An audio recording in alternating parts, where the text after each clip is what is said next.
Hey everybody, do you remember the story of Zacchaeus? Well, there's a song that goes along with Zacchaeus. If you ever were in church as a kid, you might remember Zacchaeus was a wee little man was he. He climbed up in a sycamore tree to see what he could see. I'm obviously not a singer, but that story is what I want to focus on today. But I really want to focus on speaking to people who do not know Jesus as their Lord and Savior. You know who he is, you've heard of Christ, maybe you grew up in the church and you felt drugged to church as a kid, like Tony Evans used to say. My parents drugged me to Sunday mornings and drugged me to Wednesday nights. But you don't really have a relationship with Christ. I want to focus on you. Really listen closely. So Zacchaeus was a chief tax collector. He was a wealthy, very rich man. Now, tax collectors in his day were hated because they would overcharge people for the tax, and the tax collectors would line their pocket with the extra. They'd give the government their money, but they would get the extra. People hated them for that. And Zacchaeus heard that Jesus was coming to Jericho, and so he wanted to see him. But he was, in fact, a small man, so he couldn't see above the crowds. So I picture him running ahead, climbing a tree, so that when Jesus came by, he could look down and see Jesus. Now, he didn't know that Jesus was going to come to the base of that tree and say, Zacchaeus, come down. I'm going to your house today. And he did not know that he was going to have a one-on-one interaction with Jesus. And in that interaction, he turns his heart over the Lord and he says, I'll give away half of everything I own and pay back everything I've taken from anybody if I've wronged them. And Jesus said, salvation has come to this house today.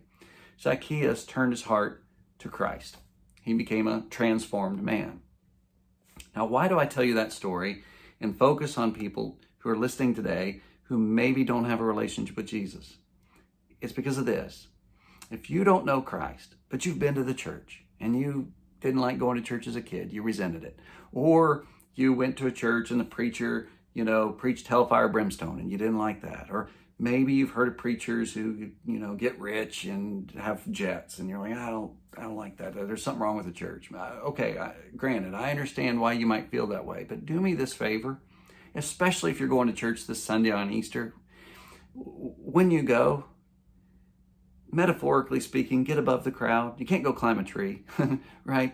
But get above the crowd and look just at Jesus. Get above the noise. Get above what you remember about the church of your past and the things that frustrate you, and just look at Christ and focus on what he did for you. Listen when the preacher talks this Sunday about what Jesus did on that cross and why he did it. Really pay attention, because I believe if you can get above the noise, you can get above the things that frustrate you, and just look at Jesus, you'll realize he's everything he promised that he ever was and that he ever will be in your life. That he can be Lord and Savior in your life, and he can transform you from the inside out. And that relationship you have with him will become everything in your life. And if you can accept him as your personal Lord and Savior and just put your focus on him, the things of the earth will grow strangely dim, the song says, in the light of his glory and grace, because he gave his life on a cross for you. The perfect, sinless Son of God died a substitutionary death. He took our place. And he died in place of us so that if we put our faith and trust in him, no sacrifices are ever needed again. He's the once and for all sacrifice, and that we will be saved by that faith and belief in him.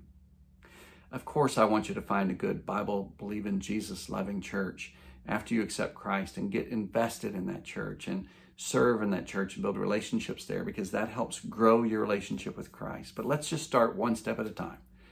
I pray you go this Sunday, find a great church and go, attend the service and listen carefully. Get above the crowd, get above the noise, and just focus on Jesus. It will be a life-transforming moment for you if you'll just listen about who he is and what he's done and what he wants to do in your life. And my prayer is that you would accept him as your Lord and Savior, and you would start walking with him, and you would keep walking with him. I'll keep walking with him. Hope you get that walk started. Hope you go to church this Sunday. And I'll see you next week.